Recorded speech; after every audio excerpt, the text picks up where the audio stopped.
May I have your attention? Please welcome TechCrunch editor Annie Saunders, Amanda DoAmaral, co-founder and CEO, Fiveable, Sara, co-founder and CEO, Alloy Automation, and Arman Hezarkhani, founder and CEO, Parthean.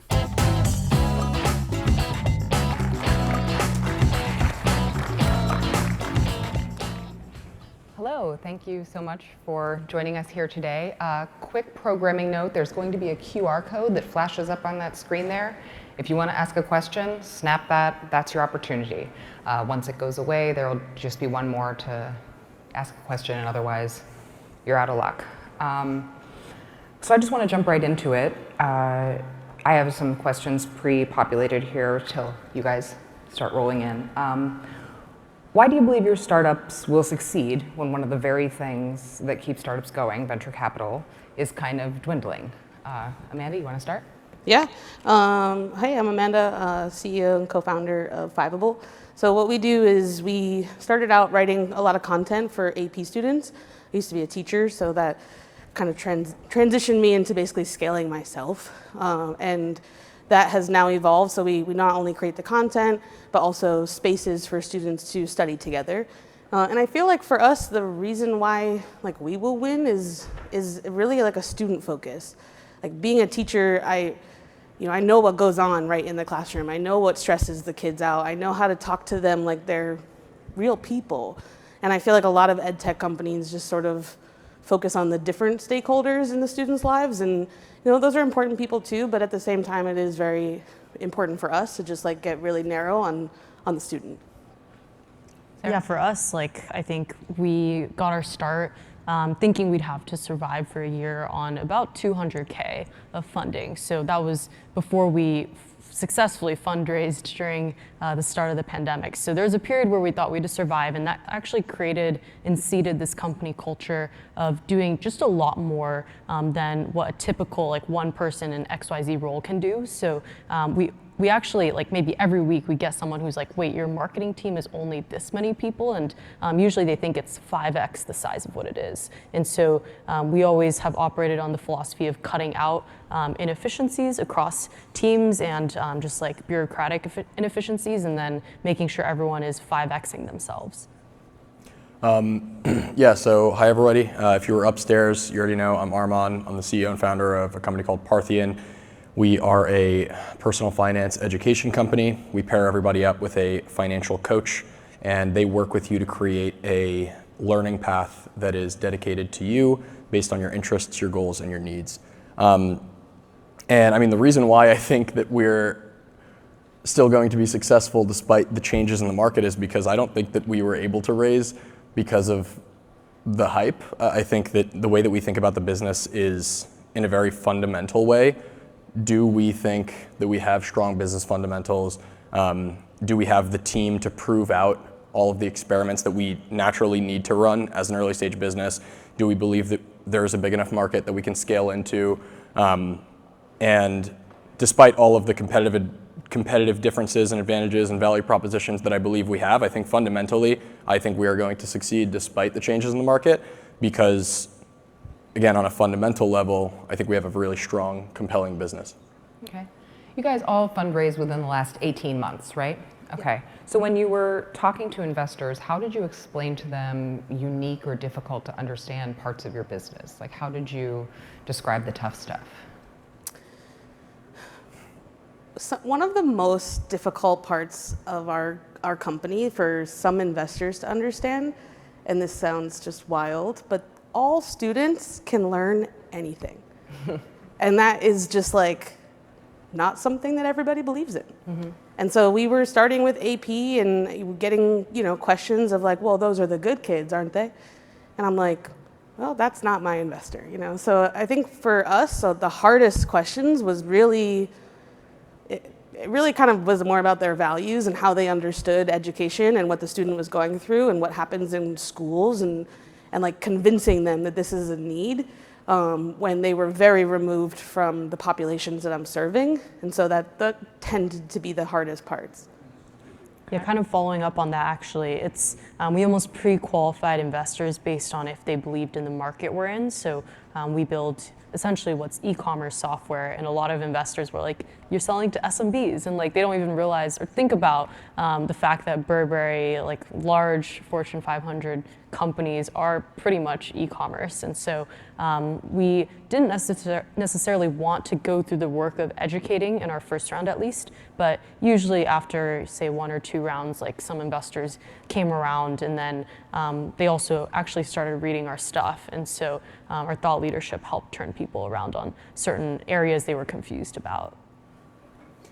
Yeah, I think naturally there's going to be this information imbalance and just understanding imbalance based on the investor's experiences and just the amount of time that an investor has spent in not only your market, but really focusing on your user. And so for us, we had a similar experience where half of the investors that we spoke to were like, oh my God, I have an MBA from Wharton, but I need financial education. And the other half would say, I just spend 40 hours a week on Reddit and I know everything. I don't, like, why would anybody need your company, right? And so I think part of that is definitely vetting who are the investors that do understand, but also just completely sidestepping that and showing people, right? I think leading by showing is incredibly important. We can talk back and forth for as long as possible, but getting a product in front of an investor, getting numbers in front of an investor, having a user speak to the investor, right? I think all of those, and that's harder for you, of course. But We did it though. We did. Oh, like, did you? Sometimes we would like record students, or even have that's investors cool. talk to some of the students that worked on our team, and that was always clutch. It's huge, Yeah. yeah. And yeah, I mean, again, I think getting out of here's my 9-slide pitch and into let's show you, let's talk, let's discuss. You know, I think getting into those more natural forms of communication has been really important. For sure. So we've got some questions starting to roll in. Thank you, Cool. audience, for making my job easier. How do you stay positive when investors ghost you after weeks of discussions? I mean, if they're gonna ghost, then they're not gonna be someone I want to work with. So that's just you just sort of get over it, and you're like, okay, well, that's just I'm marking them down as a no, and the fact that they're not gonna tell me no means like I may be less likely to come back to them later, right? Like we were talking earlier, like getting a no is like the best thing, and then you can just, maybe not the best thing, but second best thing. And then you can sometimes turn them around later, but if they ghost you, or that to me is sort of like, it's just kind of bad behavior from an investor, and I don't really want to work with someone like that. Mm-hmm. Yeah, I feel like I'm trying not to laugh because actually ghosting is much more awkward for the investor. Usually, I mean, tier 1 investors do not ghost. It's so easy to just say no and brief reason, like pre-canned response. But I've seen investors in person after they ghost, and they're the ones trying to avoid you and not vice versa. And it is pretty embarrassing. And they will essentially just like run away and hide. Yeah, that I think that might happen today, right? That's true. How many people are here? Thankfully, I don't have my glasses on, so I can't see into the audience. Hopefully, none of you ghosted me. Yeah. For me, it's been helpful we talked about this earlier, to understand what is the venture capital business, and are these people just like evil, which is what a lot of, I think, literature online wants founders to believe, is that venture capitalists are these people who just don't respect founders' time. Like, is that the case? Or are they just incentivized to behave in these weird ways that are not human sometimes, right? And to your point, I think you don't have to, I'm not saying that the incentives are making every VC just ignore and be rude, but understanding why some people are doing that made me understand that, okay, yeah, I don't want to work with this person, but there's also nothing wrong with me. This is just a weird way of saying, no, I don't want to invest in your company. Understanding that kind of helped me sleep at night. Yeah, actually, I'll add, just to have some empathy for investors, they have a lot of emails in their inboxes, Yeah. and it's really easy to just forget and accidentally ghost. And I remember there's this one time a couple months ago, I added Angel to my bio, and I probably got hundreds of DMs overnight. So I imagine for most investors, they literally can't manage the flood. Okay. Given that you all raised, fairly recently, someone asks, how important is it to plan for future rounds during your earlier rounds? Did you get your earlier rounds with raising a Series A, Series B, Series C, Series D down the road? I mean, I think you're raising because you're building a venture scalable business, and that is likely going to need more capital along the way, or something that we may choose to do. And so I think that it's something that, as a founder, we're sort of trying to kind of map out what those milestones may look like, when that may happen, but at the same time, like, things change day to day, So my last 2 rounds did not happen at the time that I thought they would. They were earlier than I thought they would happen. And so it's about kind of having a sense of what you expect, but also being willing to adapt to that. Yeah, I think there's a lot of just boring data setup stuff you need to do to prepare for like future rounds. I feel like, at pre-seed stage, you don't really care about net dollar retention, but you're going to care about it at XYZ stage. And same with like NPS, both external and internal. So we try to think ahead about that, because in earlier rounds, we almost like scrambled to put stuff together because every deal kind of needs a data room to go through. Yeah, I think I have kind of 2 thoughts on the subject. One is that, to your point, Amanda, like when the moment you receive money from a venture capitalist or even an angel, you have now stepped onto the venture treadmill, and that is going to run, and understanding how that machine works is really important. And you kind of mentioned this in the last session. There are just numbers that you're expected to be at, and there are rules to this game, which brings me to the second kind of thought on this, which is, as founders, we are fundamentally inventing something new. And there's a lot of decision making, a lot of creativity that needs to go into that. Raising venture dollars is not doing something new. Many people have done it. There's a process and there's a way to do it. And not trying to reinvent that, I think, is really important. So planning for future rounds. When we raised a pre-seed, I generally know what a seed looks like. And so I know, what is my dilution here going to mean in the future? What are the numbers that I'm hitting here going to mean then, right? What is the valuation going to do? A lot of people who raised in January, raised a pre-seed with no traction at a $50 million post-money valuation, they're now thinking, oh wow, my Series A is going to be really, really difficult. And so just understanding what the next milestone should be helps you understand what should be happening right now. Okay. Sort of to go back to the beginning, someone asks, for an early bootstrapping startup, what would you say are the checklist items you would need to hit before deciding to raise outside capital? We're not going in an order. Anybody can jump in. I don't think any of us are bootstrapped, but my 2 best friends are, and I think it depends on the space. Like, what they saw was like investors cared a lot about MAUs and DAUs, and that was something they didn't really track, or they were tracking more of the DAU stuff. So, yeah, in general, like profitability sometimes still doesn't lead to a good fundraise. Yeah, I mean, it's just, I think, different.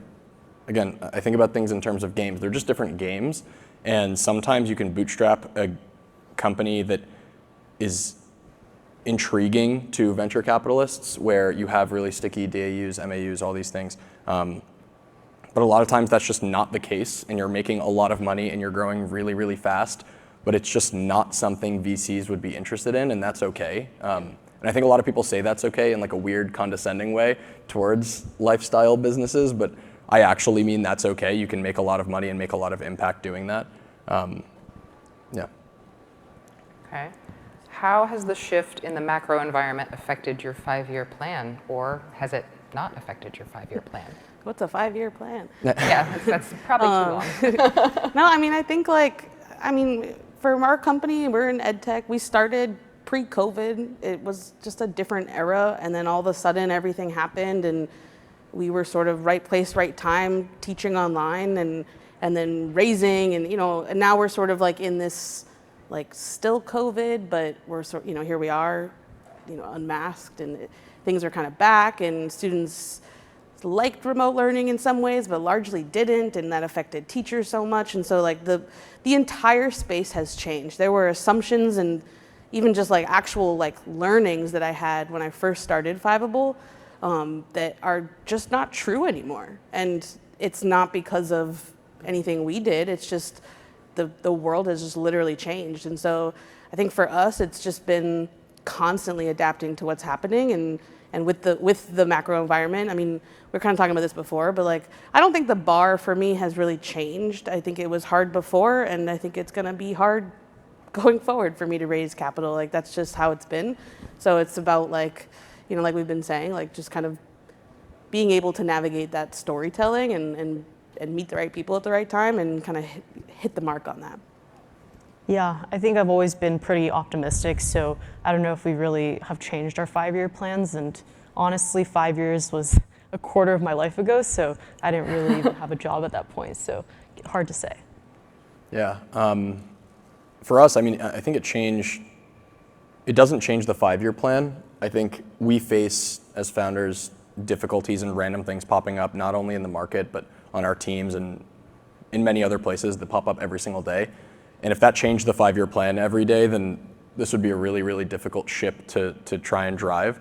But basically what I'm trying to get at, without quoting Bezos, but I'll be that guy, staying stubborn on the vision, but really flexible with the, I'm gonna butcher this, with like this, the path or whatever he says.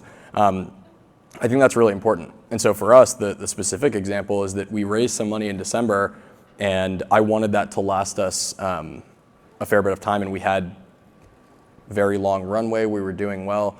And then when the macroeconomic, basically when the funding dried up for people, we were still getting interest. And even though we still had runway and we were still sticking to our short-term plan, we did take on additional capital just to be opportunistic and kind of take advantage of that, given the difficulties that we were seeing. And so again, like both of you mentioned, I think being opportunistic but still sticking to the vision is kind of how we do things.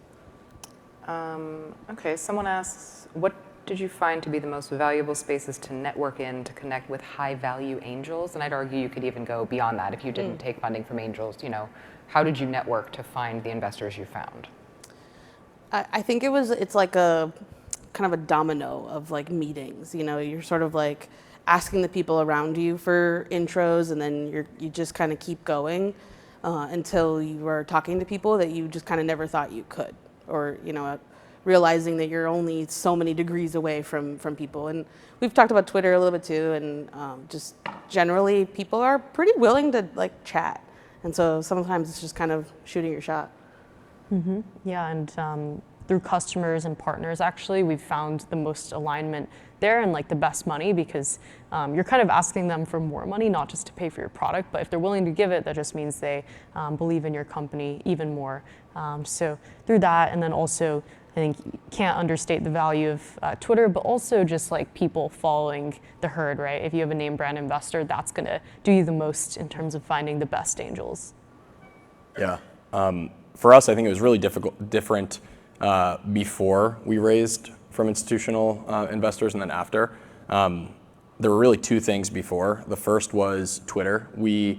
I was, and still am, relentless about DMing people that I think are really intelligent, just people that I want to work with. I will just DM them, and even if they don't respond, I'll continue to just not badger them, but just share interesting thoughts. So I talked about Natasha from TechCrunch. That's how I met her. She would just write really good, really interesting, thought-provoking articles about edtech and finance, and that's exactly what I think about every single day. And so I would just respond to those, and that's how we got to know each other. That is how I got to know most of the angel investors that wrote our first checks. That was one huge thing. The other one was, that I cannot understate, we went through Pear VC's accelerator, and they were incredible at helping us.